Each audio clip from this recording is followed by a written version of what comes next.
이제 좌초가 된 거예요. 유실되고 없잖아요. 여기서 보니까 엄청 쌓았네요. 그럼 저희가 어디로 가고 있는 거죠?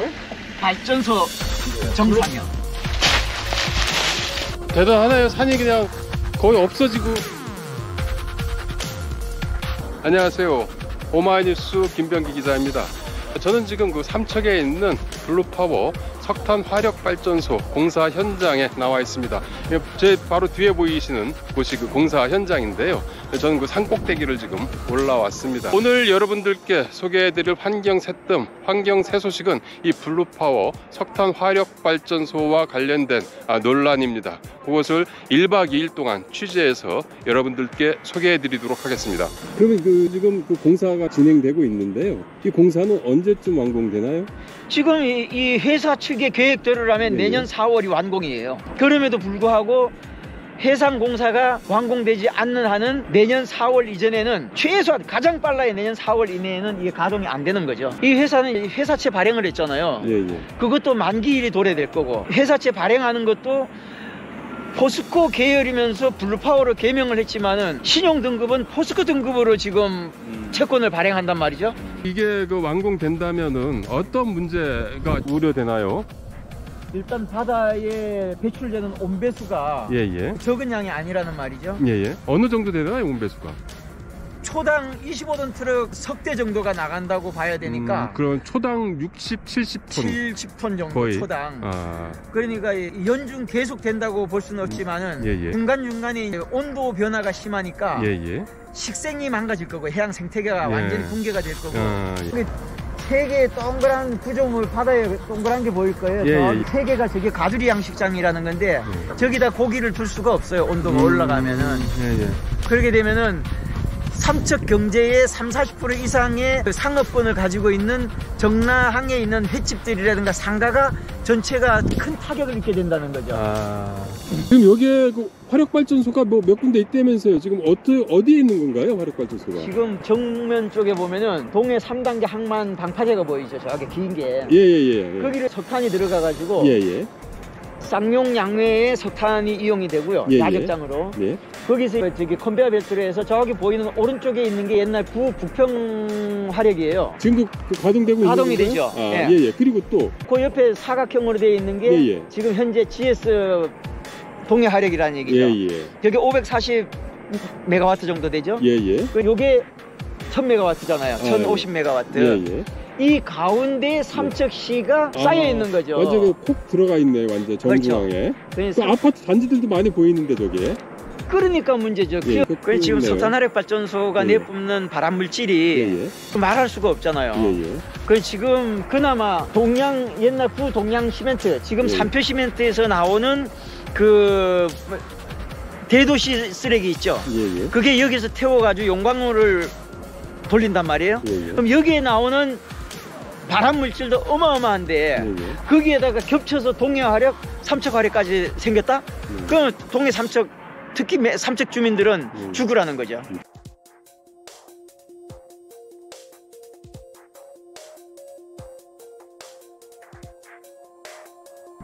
해양수산부가 처음에 발표한 건 냉방해수욕장이 망가지는 경우, 이 발전소로 인해서 해수욕장을 운영하지 못하게 될 경우에 피해를 산정한 금액이 약 700억 원이라는 거죠, 매년. 그럼 삼척시가 이만한 세외 수입을 받을 수 있을까요? 어제 안정산 거기 사온 거예요? 아니. 침수시설 장치라고 해서 침식 저감 대책 장치로 만든 인공 시설물인데 원래 높이는 이 정도 높이에 있어야 사실은 원래 여기가 이제 모래사장이었어요. 모래사장 높이만큼 있어야 되는데. 그럼 이게 왜 이런 현상이 벌어지는 건가요? 맹방 해변은 모래가 전부예요. 그러니까 모래사장이고 깊이를 알 수 없는 만큼의 모래가 있다고 그래요. 기초가 없는 거죠. 우리가 쉽게 얘기하면 사상누각인 거잖아. 사상누각. 모래 위에다 누각을 짓는 거랑 똑같은 거야. 그러니까 시간이 지나니까 모래 속으로 이게 침하가 되는 거지. 계속 주저앉는 거야. 그럼 저 항만공사 때문에 이게 벌어지고 있는 건가요? 항만공사를 함으로써 예. 침식이 엄청 일어나니까 2020년 10월 24일 국정감사 때 예. 항만공사 관련해서 예. 침식이 너무 많이 일어난다. 세 가지 조건을 걸어서 공사 중지가 일어나죠. 예. 첫 번째가 침식 저감 대책을 마련한 후에 공사를 하라. 두 번째는 모래가 양빈이라고 하는데 모래가 이제 침식이 되니까 예. 양빈 모래를 채워라 그랬는데 불량 모래를 채운 거지. 준설토를 갖다가 파가지고 채워가지고 냄새도 나고 썩은 모래를 채워가지고 이 양빈 모래 다시 채워라. 그 다음에 50편에서 퍼온 온입벌이 있는데 이걸 준설토라고 그러는데 준설토를 저기 항 안에다 임시적치를 했다고 그래서 임시적치장을 다른 데 마련해서 하라. 이 세 가지 조건으로 공사중지를 했어서 한 3개월 동안 이제 침식 저감 대책인 친수시설을 만들고 그 다음에 공사를 재개하라 이렇게 했는데 이제 이게 이제 독도 이안진가를 만드는데 유실대가 없잖아요. 저거 지금 인공섬. 인공섬 아까 저기 울릉도인가 그랬어요. 울릉도. 테트라포트 어마어마하게 쌓아놓고 있잖아요. 그 다음에 독도도 몇 번 내가 보기에도 몇 번 유실돼 버린 거야. 여기 조금 꼭대리 조금만 남았잖아요. 여기. 그야말로 앞에 그 테트라포트 꼭지들이 좀 나와 있죠. 파도 저감 대책이라고 해서 인공구조물을 바닷속에다 그냥 집어넣는 거예요. 근데 아까도 말씀드렸듯이 여기는 모래바닥이기 때문에 저기 계속 침하돼가지고 주저앉아가지고 없어져 버려. 그러니까 아무리 무거운 걸 넣어도 그게 그렇지. 바닥으로 떨어지는 거예요. 그리고 여기는 최근에 월파 전부 침식돼가지고 요 밑에가 한 2, 3m까지 깎였다고. 양빈한다고. 그럼 이게 지금 모래로다 채워놓은 거예요? 구조적으로 우리가 얘기하는 건 이제 임시방파제라고 하는 이제 케이스 제작장이라고 그러는데 이걸 만들면서 침식이 급격하게 일어나거든. 그러면서 침수시설을 만들려고 그랬는데 얘들은 뭐 본방파제 되면 안 된다 뭐 이런 엉터리 주장을 하고 있는 거죠. 우와, 여기서 보니까 그 엄청 쌓았네요. 이만큼 침식되고 새로 양진한 모래의 높이니까 침식의 정도를 볼 수 있는 아주 그러니까 새로 이제 채운 거죠. 이건. 침식이 지금 거의 2m, 3m. 네, 내가 알기로도 여기가 그 양빈을 수십 번 한 곳이야. 근데 또 이렇게 채워놔도 사실 저기 소나무 있는 데까지 침식이 돼가지고 도로가 무너질 지경까지 갔었다고. 도로 무너질 정도였는데 여기 다시 쌓았는데 또 침식되고 또 쌓고 뭐 이런 무한반 동해안의 모래채우기. 모래채우기네요. 동해안의 모래채우기. 한강에 돌 빠뜨리기 가지고 동해안의 모래채우기란 신조어가 나와야 된다고.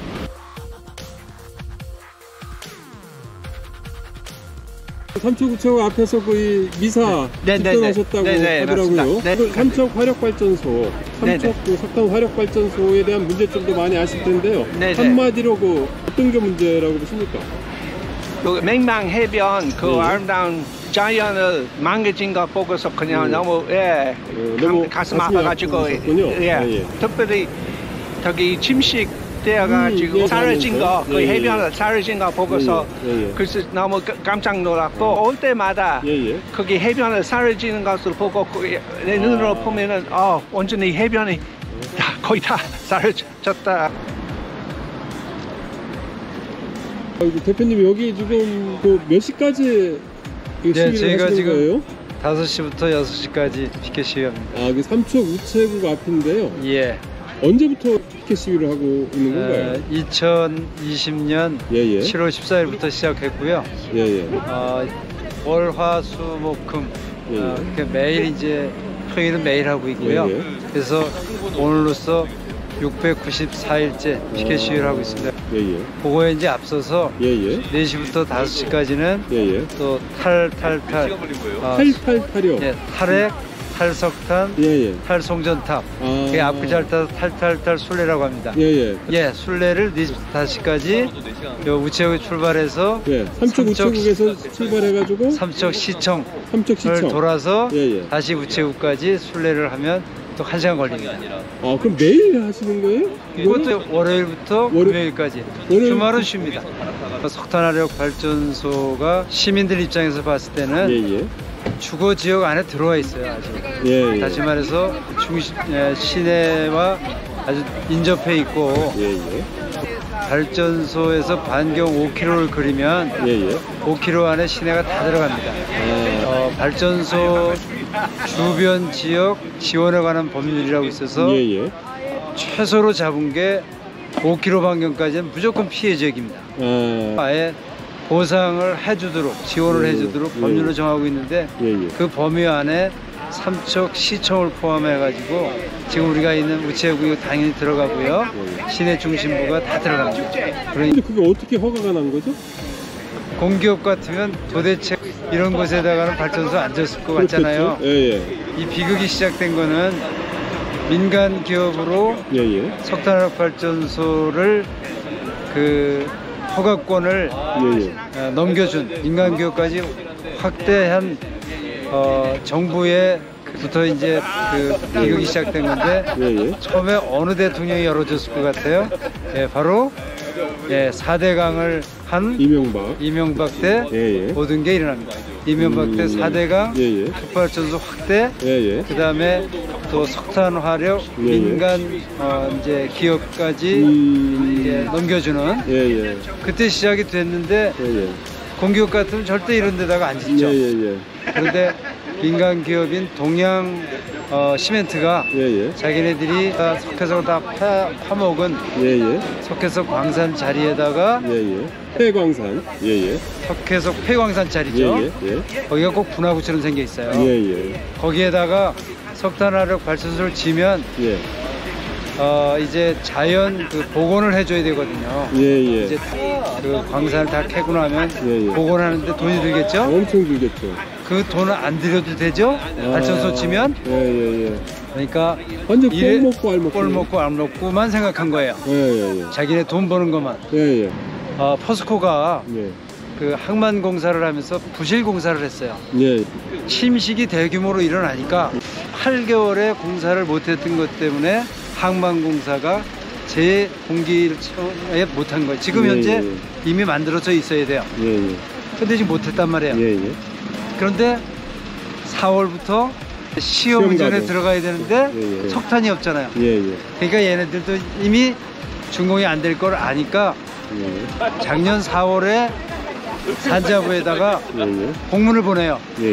우리가 내년 2월에나 항만이 준공이 되니까 석탄은 4월부터 시험 운전을 해야 되니까 필요하니까 동해항에서부터 육상으로다가 트럭으로다가 운송할 수 있게 해주세요. 그러니까 6월달에 산업부에서 승인을 해줬어요. 2월달에 실어 날리기 해가지고 다 준비를 하고 배는 들어와 있고 실어 날리려고 하는데 삼척시와 아무런 협의도 하지 않고 그냥 포스코하고 산자부 사이에서만 왔다 갔다 한 거예요.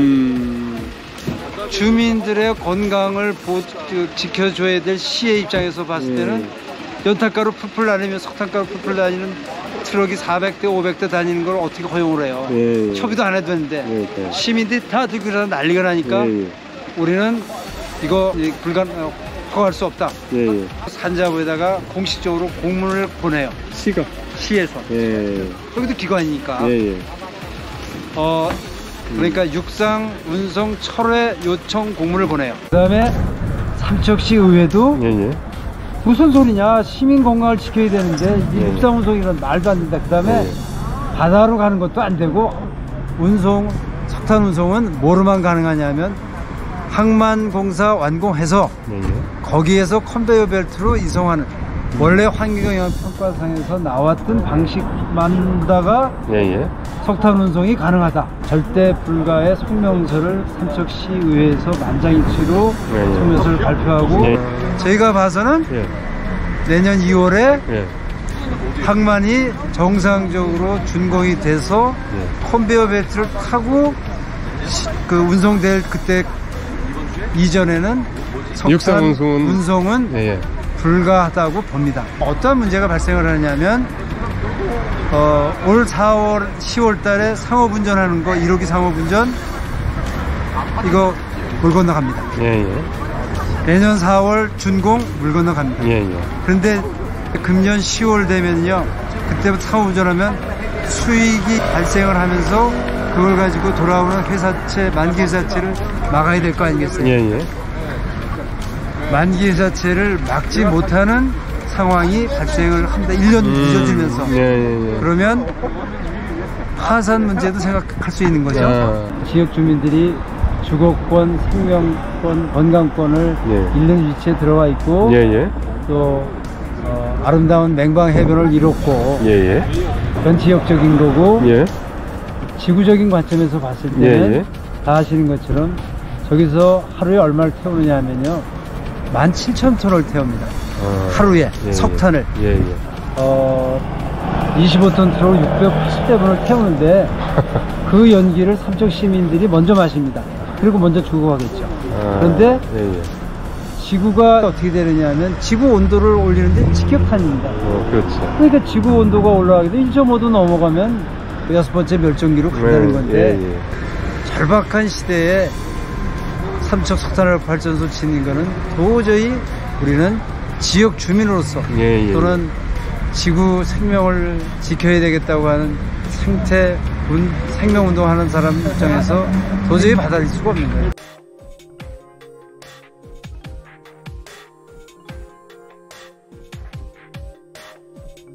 지금 예인선이거든요. 요거는 요 예인선이 바지선을 예인을 해가지고 움직이는데 무리한 공사를 하다 보니까 지금 고파랑이 오는데도 불구하고 이렇게 좌초가 된 거예요.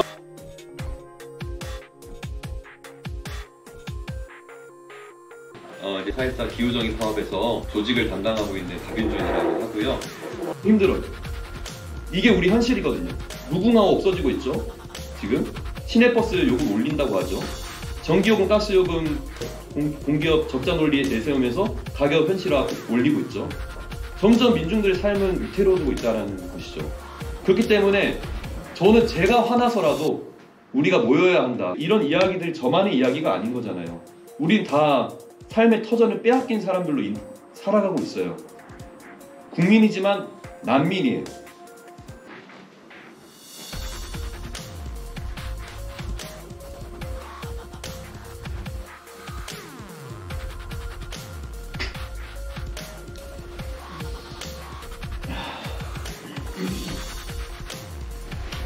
국민인데 식민지에서 살고 있어요.